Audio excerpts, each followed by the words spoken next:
যাক আজকে একটা মহতী দিন, একটা আনন্দ ঘনময় দিনে আমরা উপস্থিত হয়েছি সকলে। আমাদের এলাকার বিশিষ্ট সমাজসেবী এবং আমাদের সকলের কাছের মানুষ কুন্তল মণ্ডল মহাশয়, তার একটি পেট্রোল পাম্প উদ্বোধন।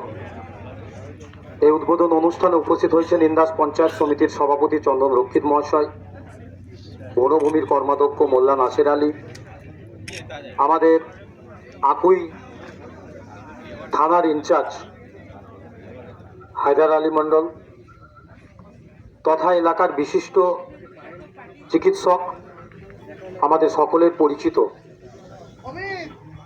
ষষ্ঠী কুমার মণ্ডল মহাশয় তথা এলাকার প্রধান থেকে উপপ্রধান, এলাকার আরও বিশিষ্ট ব্যক্তিত্ববর্গ, সর্বোপরি আপনারা সকলেই উপস্থিত হয়েছেন।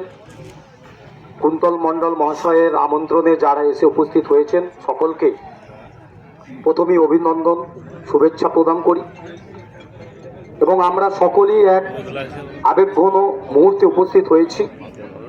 এলাকার সকল স্তরের মানুষের আমাদের প্রতিনিয়ত যে খনিজ পদার্থ প্রয়োজন হয় সেটা হচ্ছে ডিজেল এবং পেট্রোল। সেটা আমাদের সকলেই গ্রামীণ মানুষ, আমরা আমাদের সকল মানুষের কাছে আর দূর দূরান্তে যেতে হবে না, আমরা সকলেই কাছে পাবো। এটা অবশ্যই আমাদের কাছে একটা আনন্দের বিষয়। আমরা ন্যায্য মূল্যে এবং আমরা যখন মন যাবে আমরা এখানে এসে আমাদের যে পেট্রোল, আমাদের যে চাহিদা, আমাদের ডিজেলের যে চাহিদা আমরা পাবো।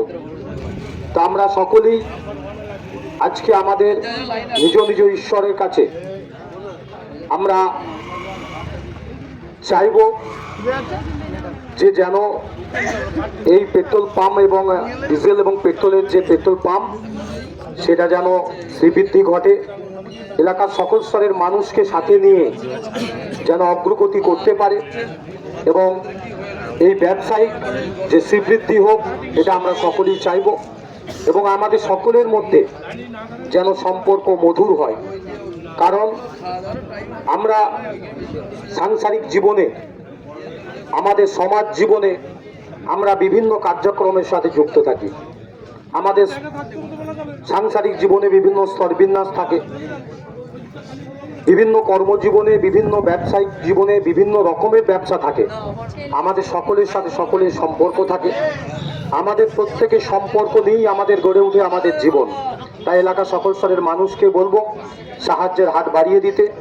আমাদের কুন্তল মণ্ডল মহাশয় আজকে যে শুভ উদ্বোধন করতে চলেছে যে পেট্রোল পাম্প, সেটা সকলেই পাশে থাকুন, সকলেই সাহায্যের হাত বাড়িয়ে দেন যেন এই পেট্রোল পাম্প আগামী দিনে শ্রীবৃদ্ধি ঘটে, সকল স্তরের মানুষকে নিয়ে যেন এগিয়ে যেতে পারে। এই আশা রেখে সকলকে শুভেচ্ছা, অভিনন্দন, ভালোবাসা জানিয়ে আমি আমার ক্ষুদ্র বক্তব্য শেষ করছি।